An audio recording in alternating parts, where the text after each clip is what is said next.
जैसे आज अंबेडकर जयंती भी था, उसमें आज भारत के संविधान का निर्माता का याद भी कर रहे थे। उनका जयंती था, 1891 में उनका जन्म हुआ था। और बाबा साहब अंबेडकर भी एक बात कहा था, और ये जो इस्लामिक जो राष्ट्रवाद, इस्लामिक महजब जो है, वो राष्ट्रवाद को तोड़ने वाला है करके एक शब्द एक बुक में कहा था। ये इसलिए लिखा था, और मातृभूमि को इसलिए नहीं मान सकता है क्योंकि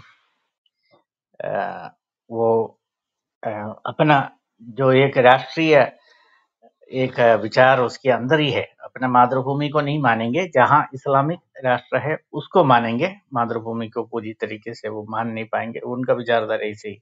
आज हम नसरीन ब्रदर से बहुत गहराई से सुना कि बाइबल के जितने भी कैरेक्टर थे, बाइबल के जितने भी कैरेक्टर थे, उन सारे कैरेक्टर को गलत तरीके से कॉपी करके पेस्ट करते समय, ये पेस्ट तो किया परंतु सब हिस्टोरिकल बहुत ज्यादा गलतियां उसमें हो गया। जैसे मूसा और हारून का बहन मरियम, वो मरियम को यीशु मसीह के माँ कहा। और जैसे ब्रदर कह रहे थे, यीशु मसीह के माँ कौन है? वो यीशु मसीह से 1000 साल पहले रहा मूसा के बहन, मूसा और हारून की बहन। हजारों साल का गैप, जो साल का गैप, अभी अगर हमारे माँ बाप के विषय में पूछे तो ऐसे कोई, अगर हमारे माँ बाप का हिस्ट्री कहीं कोई लिखे और उसमें ये लिखते समय ऐसे मानो कि वो पूर्व पिताओं से अगर हजारों साल का गैप है, कितना बड़ा ब्लंडर है, कितना बड़ा मूर्खता है होगा वो। यहाँ हजारों साल का गैप आ गया। इसका मतलब ये कुरान कॉपी करने वालों का स्टैंडर्ड देखना, वो कॉपी करके लिखते समय भी हजारों साल का गैप आ गया। उनको थोड़ा सा भी इतना भी नहीं सोच पाया कि इतना साल का गैप आ रहा है, लोग विश्वास नहीं करेंगे, इसका सवाल इसमें सवाल उठेंगे। ये इतना, ये एक दूसरे क्लास का या पहले स्टैंडर्ड का ये जितना जानकारी, जितना स्टैंडर्ड उनको नहीं था। और नसरीन ब्रदर इसके विषय में बहुत गहराई से समझाया कि वास्तव में जो मूसा, हारून और बहन मरियम, मूसा, हारून और बाइबल, जो ओरिजिनल जो बाइबल में जो है उससे, और जो ये कॉपी करके कुरान जो बना है उससे कोई संबंध नहीं है। और इसमें हमको ऐसे देखने को मिल रहा है। और आज काफी पूरे भारत में जैसे भी इन बातों को देखता है, ये कॉपी करके समाज को बिगाड़ने का काफी प्रयास किया। काफी सारी बातें कॉपी करके, जो यीशु मसीह के मृत्यु का भी कॉपी करके गलत तरीके से लिखा था, उसमें भी काफी सारी बातें जैसे था उसके उल्टा लिखा। यीशु मसीह के मृत्यु को भी गलत तरीके से कॉपी किया। यीशु मसीह के मृत्यु के समय वो पूर्ण रूप से सही लिखा नहीं, परंतु वो भी कॉपी करते समय भी उसमें भी गलती आ गया। और इसमें नसरीन ब्रदर से एक छोटी सी सवाल करना चाह रहा था। और इस्लाम के मूसा एक बार मोहम्मद कई रास्ते पे चलते समय मूसा को कब्र पे देखा था। शायद आपको कोई हदीस में से याद होगा। और मोहम्मद एक बार जन्नत गया, स्वर्ग गया, तो वहां भी मूसा को देखा। वास्तव में ये दोनों जगह, कब्र में भी देखा और स्वर्ग में भी देखा है करके बता रहा है। इसकी कहानी और इसमें भी जो भिन्नता है और इसमें भी जो दो राय है, ये कैसे हुआ?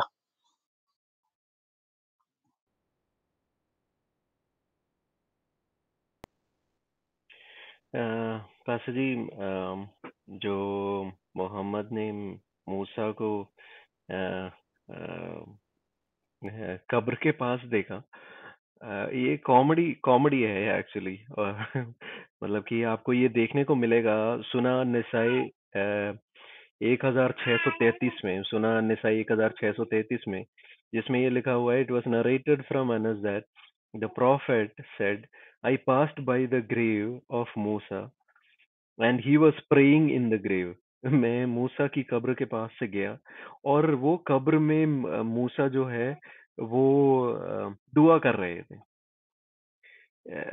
मतलब अगर कोई व्यक्ति, कोई परमेश्वर का दास, अगर सोचिए जीवित परमेश्वर का दास अ, वो मर जाता है। बाइबल बहुत साफ तरीके से कहती है कि मूसा को मरते हुए किसी ने देखा नहीं। परमेश्वर ने, वो जब परमेश्वर के साथ वार्तालाप कर रहे थे, तो परमेश्वर ने ही मूसा के शरीर को दफनाया, क्योंकि परमेश्वर साफ तरीके से जानते थे कि यहोवा जानते थे कि अगर मूसा के भौतिक शरीर को अगर इज़राइल के हाथ में दे दिया, तो ये लोग वहाँ पे एक कब्र सा, एक बड़ा सा वो बना के, वो लोग शायद आने वाले दिनों में शायद वो उस कब्रिस्तान को शायद कोई आराधना का एक जगह या ऐसे कुछ बना सकते हैं। परमेश्वर ये कुछ नहीं नहीं चाहते थे। तो इसीलिए परमेश्वर ने साफ तरीके से मूसा के जो कब्र है उसको उसको लोगों से मतलब इजरायलियों से छिपा के उसके शरीर को जो है वो एक अलग जगह में, जो हमें नहीं पता, ऐसी जगह में दफनाया। पर यहाँ पे कॉमेडी वाली बात ये है कि जो इस्लाम का जो मूसा है वो अपनी कब्र के पास बैठ के दुआ कर रहा है। इसका कोई औचित्य या तुक बनता है? ये सिर्फ एक जगह नहीं है, बट आपको ये यही सेम चीज अलग अलग जगह में आपको देखने को मिलेगी। सुना निसाई का एक रेफरेंस मैंने आपको दिया, और उसका दूसरी बात आपने ये कही कि जो इस्लाम का जो मूसा है वो आपको स्वर्ग में भी देखने को मिल रहा है। ये सेम व्यक्ति जो संसार में अपनी कब्र के पास बैठ के दुआ कर रहा है, वही सेम व्यक्ति आपको स्वर्ग में भी देखने को मिल रहा है। और अब ये इसमें एक इंटरेस्टिंग बात ये है कि इस्लाम का जो जो मोहम्मद साहब हैं, वो बुराक के ऊपर बैठ के वो मदीना से वो सीधा स्वर्ग की यात्रा कर रहे हैं। पांचवे मेरा अगर अनुमान सही है तो चौथे या पांचवे स्वर्ग के लिए यात्रा कर रहे हैं, और वहां जाके वो मूसा से बात भी कर रहे हैं। और कैसे शुरुआत में जो है 50 बार 50 बार जो है दुआ करने का एक, या फिर सलाह करने का एक आदेश था, और उसको घटाते हुए पहले 40 किया, फिर 30 किया, 20 किया, और कम करते करते उसको 5 सलाह में रोका। तो जो इस्लाम का जो मूसा है उसके लाइफ बहुत कॉमेडीज है। अगर कॉमेडीज के बारे में अगर मैं कहूँ तो एक कॉमेडी ये भी है कि इजरायली जो लोग जो थे वो उनका ये मानना था कि मूसा को कोई शारीरिक बीमारी है, और उसकी वजह से वो खुले में जो है वो स्नान नहीं करते। तो वो लोग मूसा को चिढ़ाया करते थे। तो एक दिन मूसा जो है वो अपने वस्त्र को एक पत्थर के ऊपर रखकर वो स्नान कर रहे थे, और उस समय ये पत्थर जो है वो इस मूसा के कपड़े को लेके भाग जाता है। ये कुरान में ये कुरान की आयतों में है ये, कि पत्थर मूसा के कपड़े को उठा के भाग रहा है, और मूसा जो है वो निर्वस्त्र होकर इस पत्थर के पीछे भाग रहा है कि ये पत्थर मेरा मेरा कपड़ा, मेरा वस्त्र। और पत्थर कुछ नहीं सुन रहा और पत्थर भाग रहा है। मतलब इससे बड़ा आपको कॉमेडी आपको किसी और किताब में देखने को मिलेगा। तो इसमें कई सारी बातें हैं जो कि आपको देखने को मिलेगी।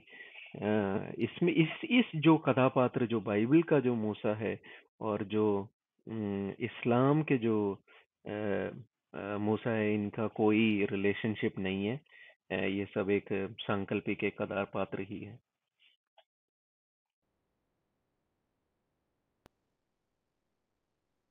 बिल्कुल बिल्कुल। वैसे जी आपकी आवाज कट रही है या मेरी आवाज कट रही है? आपकी आवाज कटती हुई आ रही है शायद।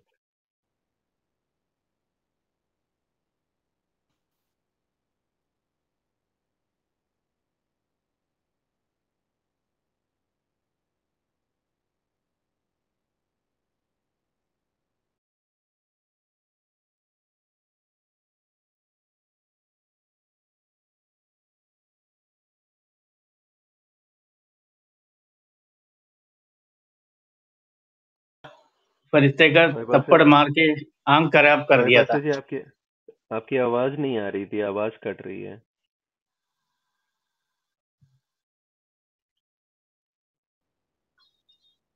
मैं अभी आवाज आ रही क्या? अब आवाज आ रही है, आ रही है। मैं ये पूछ रहा था, मूसा थप्पड़ मार के एक स्वर्गदूत का फरिश्ते का आंख खराब कर दिया था। उस घटना शायद नेटवर्क कम है, शायद आप समझ लिया होगा हाँ सवाल। जी, हाँ जी। मैंने भी ये कहानी अभी रिसेंटली सुना था। मैंने ये इससे पहले नहीं सुना। बट हाँ, स्वर्गदूत का आंख में थप्पड़ मार के उसकी आंख खराब कर दी थी, और उसके बाद फिर उस आंख को सही भी करके दिया, ऐसा मैंने सुना है।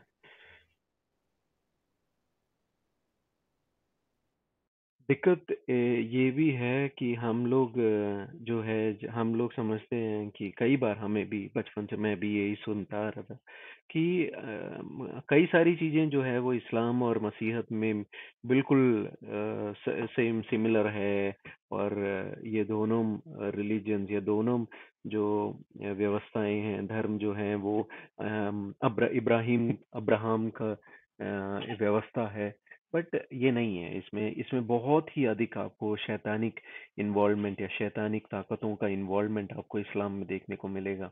इसीलिए हर एक भाई बहन जो मेरी आवाज़ सुन रहे हैं, अगर आपके जीवन में कोई दोस्त या कोई परिचित या कोई व्यक्ति या कोई आपके जहाँ आप नौकरी करते हैं, जहाँ आप काम करते हैं, वहाँ पे यीशु मसीह की गवाही आपको अगर मुस्लिम भाइयों के बीच में देने को मिले, तो अ, सबसे पहले तो वो इन इन बातों की वजह से वो यीशु मसीह को तिरस्कार कर देंगे, क्योंकि वो यीशु मसीह को केवल एक प्रवाचक के रूप में, एक नबी के तौर पर देखते हैं।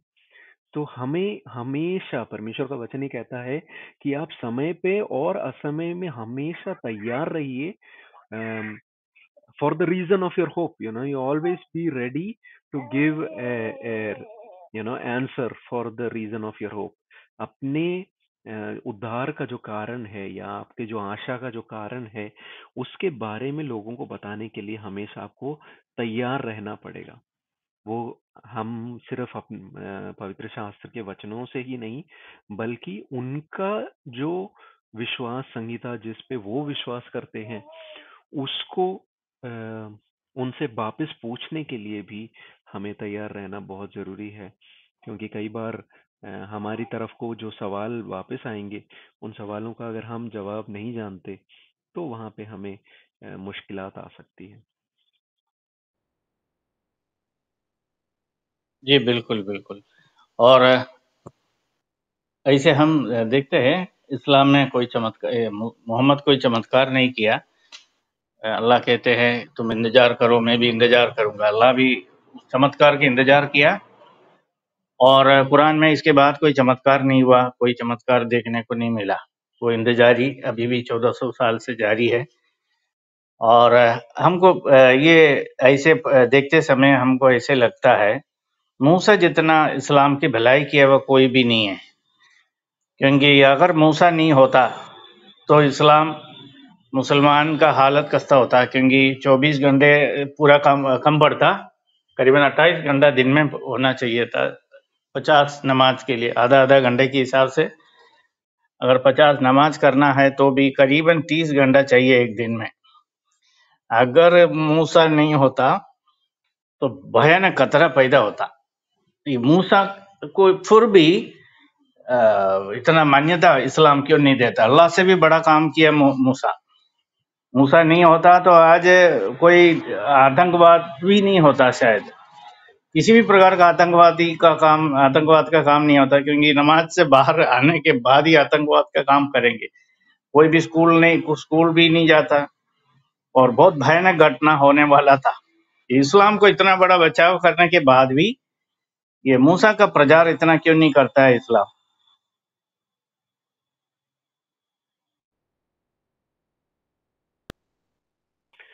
जी, पास्टर जी, जैसे आपने कहा कि मूसा ने एक बहुत ही अच्छा एक काम जो है वो इस्लाम के लिए करके दिया।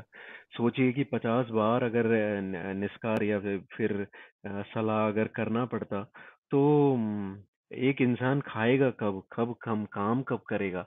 मतलब 15 मिनट भी आप लगाइए, तो दिन का मतलब 30 मिनट तो नहीं, मैं 15 मिनट सोच के चल रहा हूँ। अगर 15 मिनट भी अगर आप 50 बार अगर आप निस्कार करें या सलाह करें, तो दिन में तो यही करने को निकल जाएगा, क्या और कुछ करने को आपको रहेगा ही नहीं।